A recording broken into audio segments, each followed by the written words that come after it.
কাকের হলো আজব খেয়াল, আঁকবে বাঘের ছবি। মুখ আঁকতেই 2-3 রঙের, খরচা হলো সবই। রঙেতে খরচ বইতে গিয়ে বেচল কাকির গয়না। যতই আঁকে মুখ, কিছুতেই বাঘের মতো হয় না। এই মনে হয় কাঠবেড়ালি, এই মনে হয় হায়না।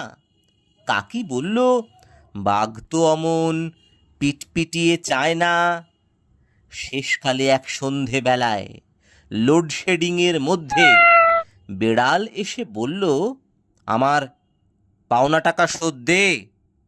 উনুন খোঁচা বাগিয়ে কাকি যেই বলেছে ভাগ, ঝট করে কাক ফেলল এঁকে হাঁ করা এক বাঘ।